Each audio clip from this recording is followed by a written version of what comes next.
Among the dark and bloody pages of English history, few punishments were more appalling than the mere horror of being boiled alive. Picture the scene. A great iron pot, fire burning under it, the boiling water becoming hotter by the minute, while a helpless victim is gradually dropped into it. This wasn't a work of medieval insanity. It was the cold-blooded brutality of King Henry VIII, a king who made execution into a ghastly public spectacle.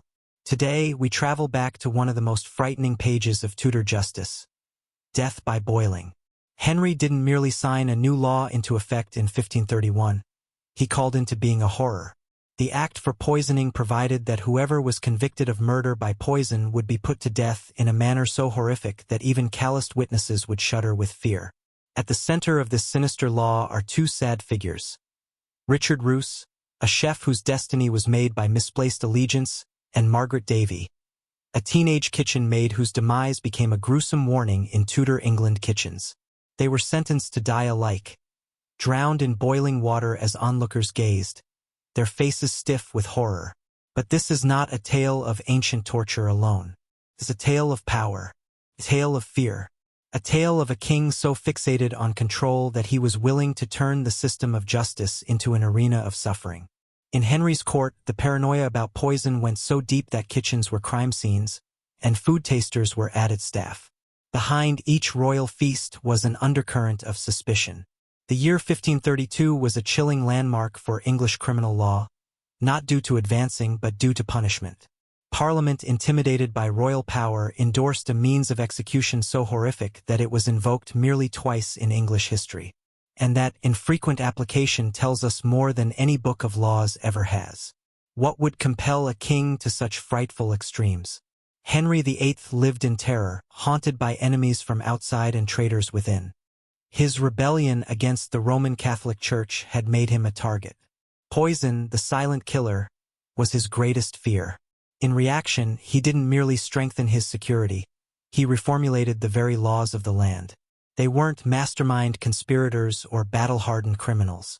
They were ordinary human beings, caught in the trap of royal paranoia and legal retribution. Their executions were less just and more about conveying a fearful warning: defy the king, and your demise shall be a memorable one. As we look back on this ghoulish past, we're not merely looking in on the past, we're faced with the razor's edge between power and brutality. Fear wasn't merely a feeling in Henry's England, it was imposed. And in the Tudor kitchens, even cooking dinner could be a death sentence. Welcome to a world in which the king's terror crafted the law and public squares were turned into amphitheaters for human agony. In cities like Smithfield, where it used to be that heretics were burned at the stake, now enormous cauldrons were set to dispense a new kind of horror. The crowds came not to rejoice, but to see an execution meant to haunt. This is not just history. It's a vicious reminder of what occurs when unbridled power meets unyielding paranoia. In the 1530s, England was a kingdom in crisis. Henry had made himself head of the Church of England, severing centuries-long ties with Rome. That earth-shaking move didn't just alienate him politically, it invited enemies. Foreign princes schemed. Domestic revolutionaries murmured. And in the shadows, there was poison waiting. Unlike the outward signs of warfare, swords, arrows, axes, poison was insidious, unseen, and cowardly. It was the ideal instrument of servants, spies, or jilted lovers. One drop could slip past armor, disregard rank, and topple a king at his own dinner table. Within the royal court, distrust was the air they breathed. Food was tasted, drink was tested, and suspicious eyes trailed every platter. Henry's father, Henry VII, had also ruled with that same caution. And those inherited apprehensions informed young Henry's worldview, where anyone could be a potential threat, and any dinner could be his last. Tudor justice was already harsh. There were public hangings and beheadings. There was routine torture. But even by their vicious standards, boiling alive was a display that was unmatched in its revulsion.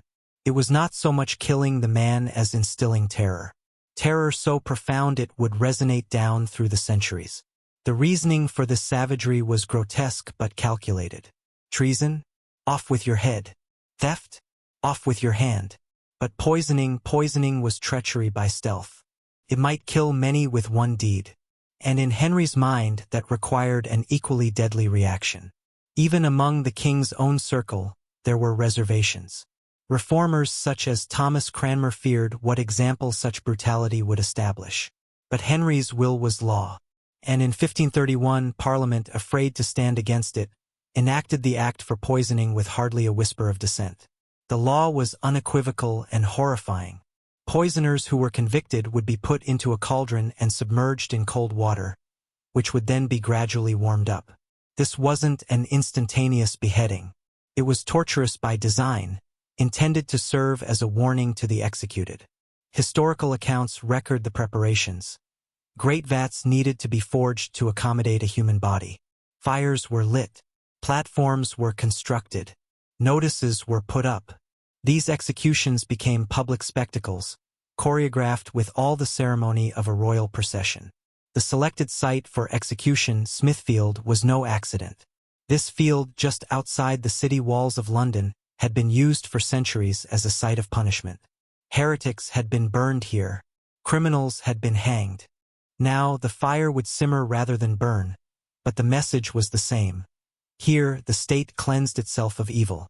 The court process, though shrouded in officialdom, took its drearily familiar course. Accusation, inquiry, trial, and then, as surely as night follows day, conviction. In a kingdom where the king's word was law, acquittals were unthinkable. Once the accusation was laid, the verdict was almost a foregone conclusion. Enter Richard Roos. He wasn't a noble or a rebel. He was a cook, employed in the household of John Fisher, Bishop of Rochester, an outspoken critic of Henry's divorce. Roos was known as reliable, a man entrusted with feeding the bishop's household. But one day in February 1531, everything changed.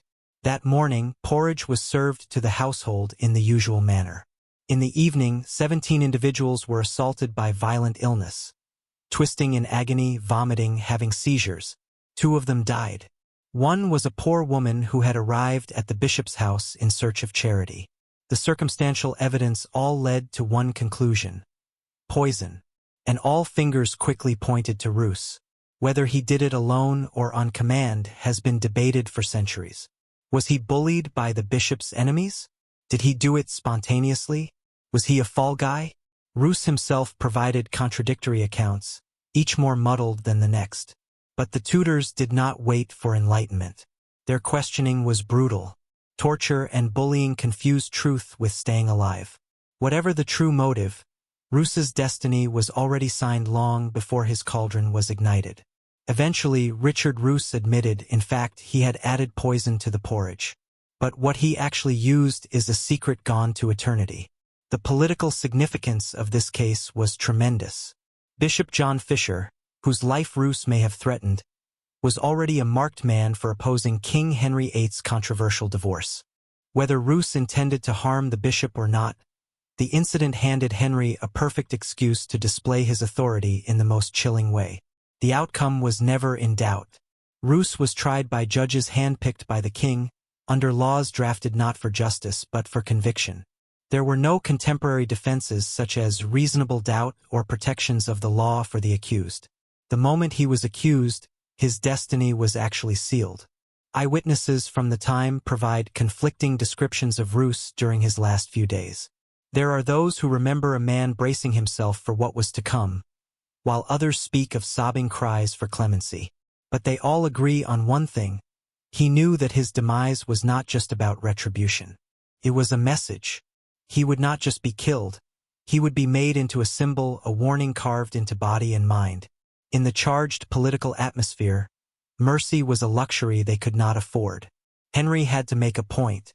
Any assault, perceived or real, on his loyalists needed to be met with severe punishment. And Roos, a humble cook with no standing, was the ideal target. Dispensable enough to destroy, conspicuous enough to count. As news traveled around London of the impending execution, opinions were mixed. Some commended the king's adamant position against poisoners. Others murmured questions: was Roos really guilty? Or had he merely served the wrong man in the wrong time? The day of Richard Roos's execution broke cold and gray. Smithfield, already soaked in the blood of previous executions, now became the backdrop for something new, something the city was not used to. A crowd gathered, attracted by morbid curiosity and sheer novelty of the punishment.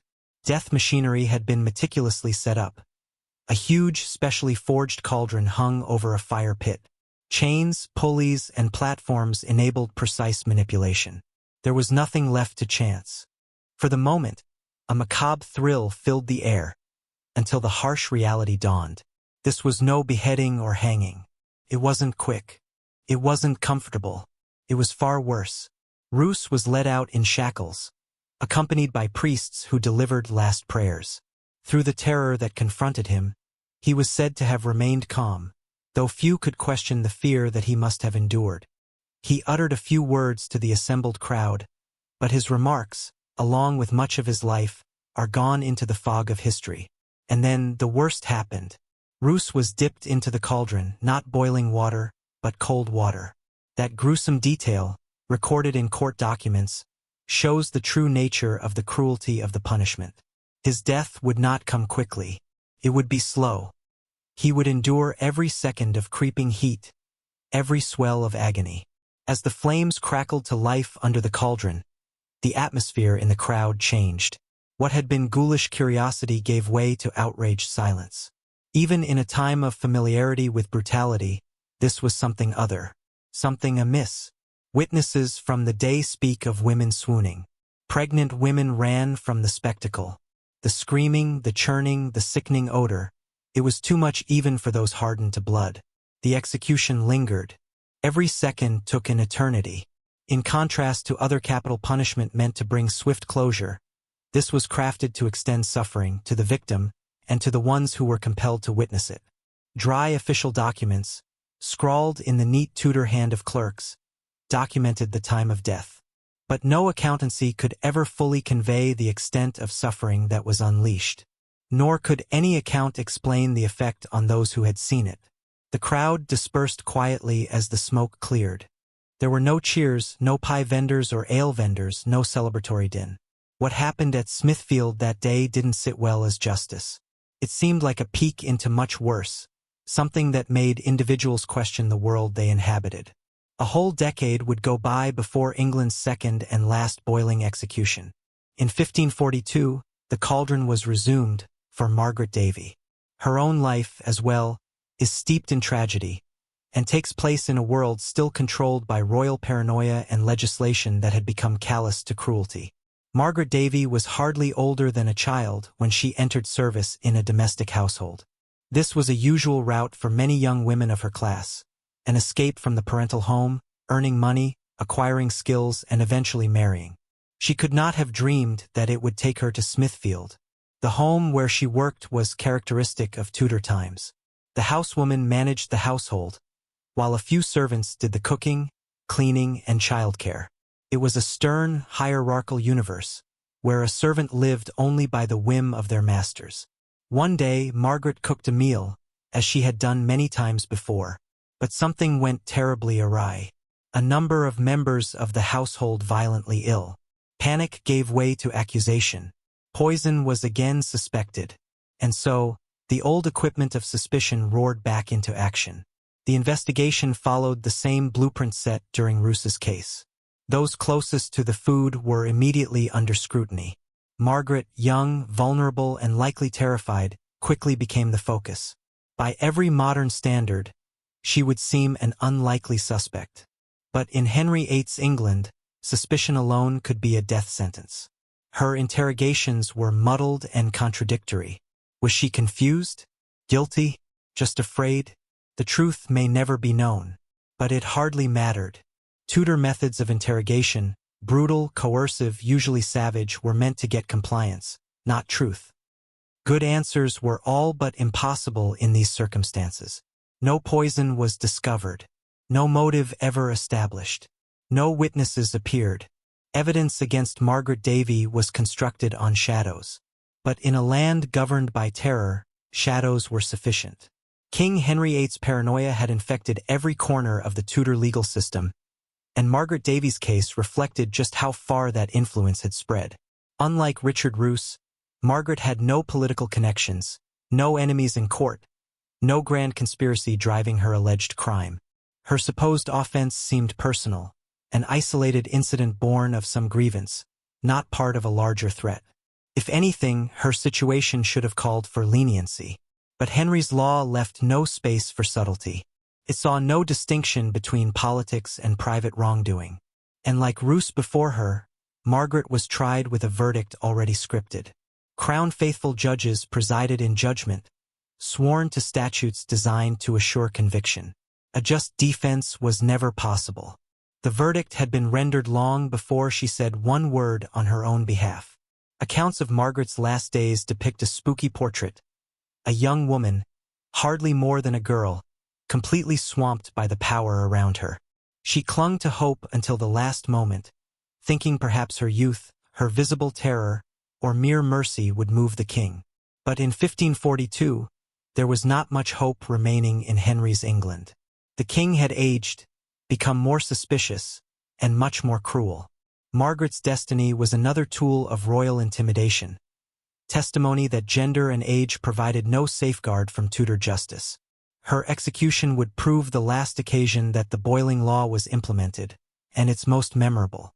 Again, the somber preparations were undertaken at Smithfield. But this time, London's mood had changed. The sickening memory of Richard Roos's death had not passed.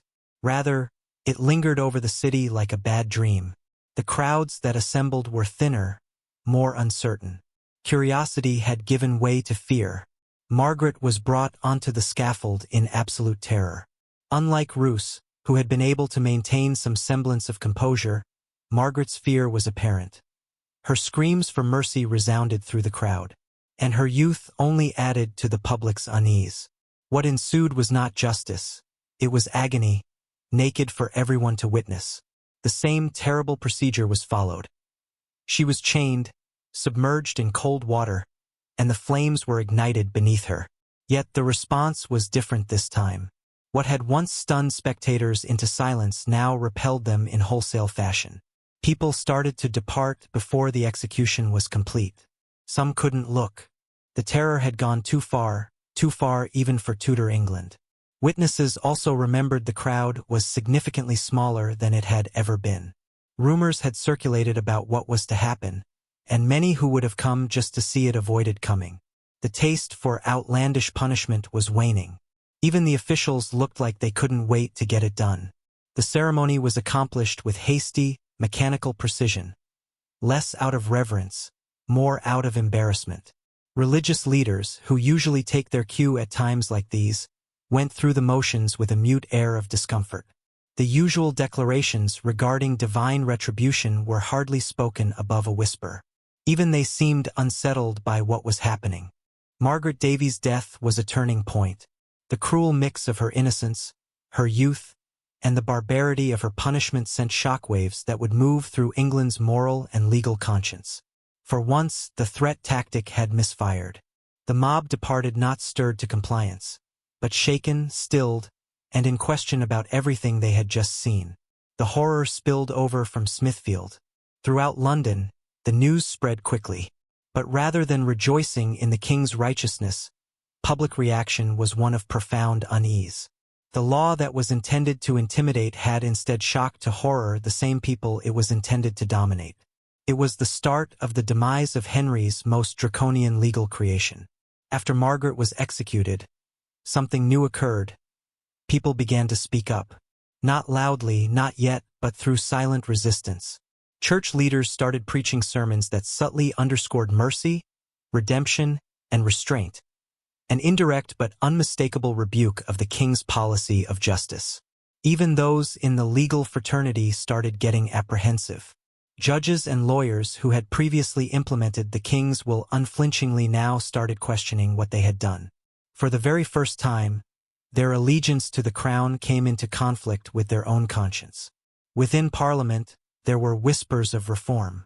No one wanted to challenge the king openly, but secretly, there was increasing sympathy for restricting the range of capital punishment and reverting to more traditional modes of execution. Boiling, in many people's opinion, had gone too far morally, legally, and socially.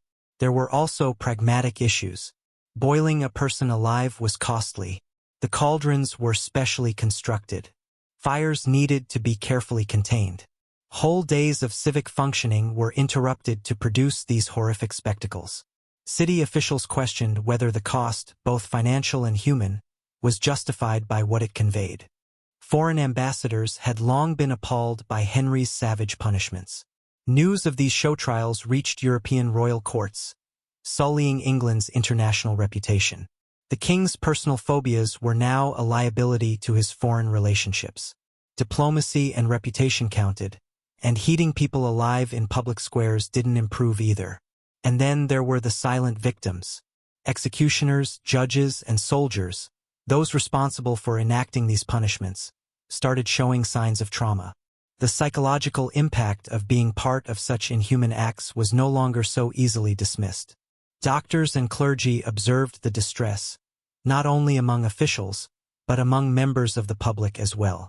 Seeing such horror was beginning to impact the mental and physical well-being of the public. Medical professionals even started to contend that such executions presented public health threats. Individuals fainted, vomited, or got sick after seeing it happen. It wasn't offensive, it was harmful.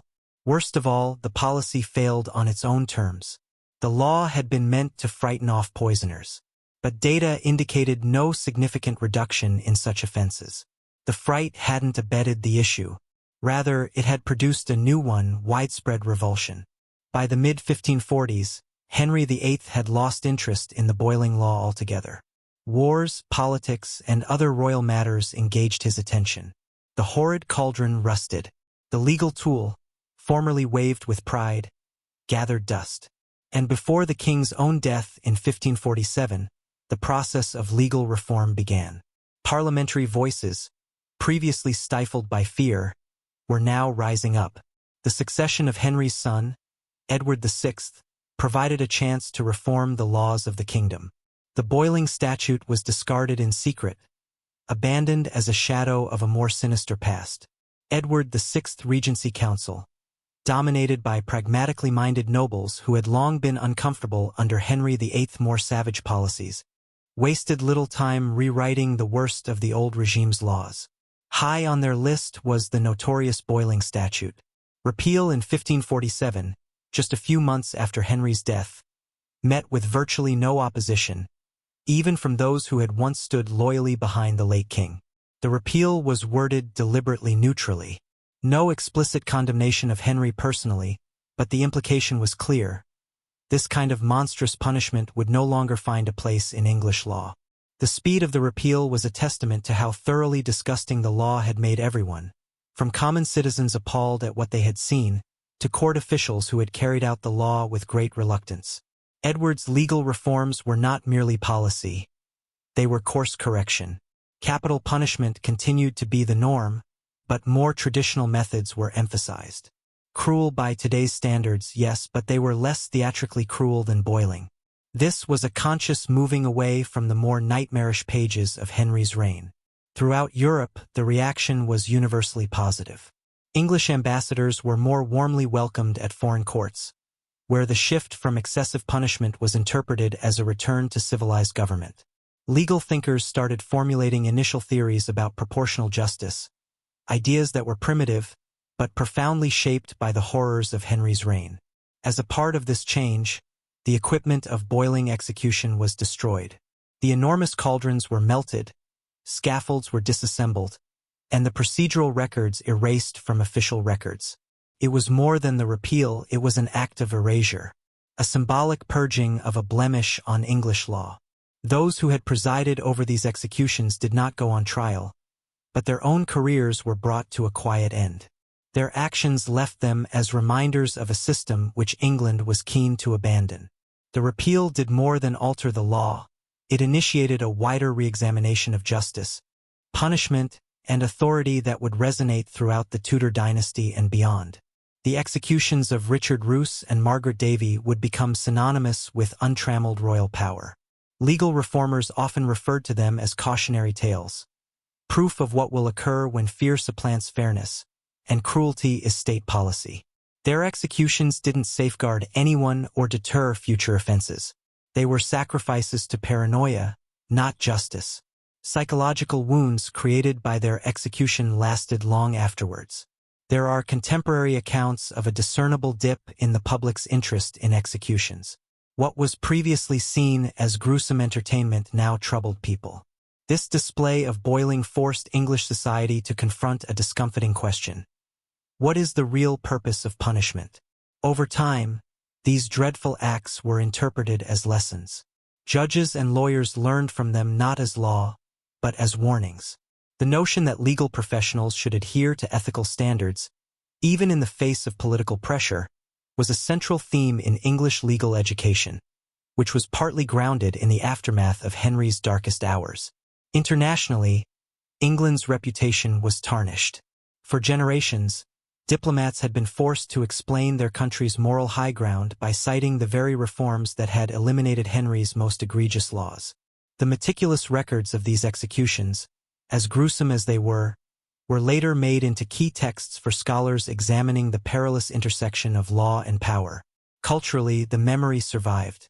Ballads, folktales, and rumor kept the terror of boiling executions alive in the public mind. These were in effect spontaneous checks on attempts to revive outrages in the future. The past had become a moral anchor. Even the economics of the practice were open to question. The sheer expense of building boiling platforms and heating enormous cauldrons was perceived as wasteful and folly. Funds that could have been used for the public good were expended on grisly ceremonies of death. The medical observations then, however unsophisticated, recorded the long-term trauma experienced by witnesses. They helped to bring about an increasing awareness of the psychological cost of extreme violence, and concept well ahead of its time. Politically, however, the boiling law was a watershed in royal power discourse. That a king could so easily resort to such atrocities revealed the acute necessity for restraint. This eventually fed into the growth of parliamentary control and the incremental drift toward constitutional monarchy in England. As this terrifying chapter in Tudor justice is brought to an end, we are not left merely with the memory of two brutal executions. We are left with a mirror, a reflection of just how easily fear, untrammeled power, and a need to control can be used to create atrocities.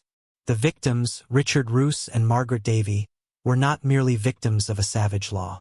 They were symbols of a society that lost its moral compass. But their agony was not quite in vain. It provoked the horror that sustained reform.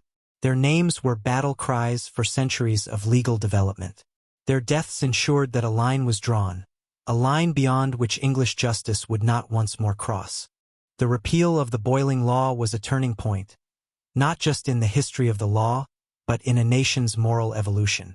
It showed that even under authoritarian regimes, there are boundaries that cannot be breached without punishment. That change, though gradual, is attainable. That civilization is not measured by the manner in which it punishes the offenders, but in the way it upholds the dignity of everyone. It's easy to brush this aside as a product of a darker era. But the dynamics, policy driven by fear, political expediency taking precedence over ethics, gradual normalization of cruelty, are still with us, requiring us to remain vigilant. These are not just tales that shed light on the past, they caution the future. Because evil isn't always accompanied by trumpets. Occasionally, it manifests itself in the guise of legal briefs, administrative decisions, and public silence. And the cost of not forgetting is to repeat it.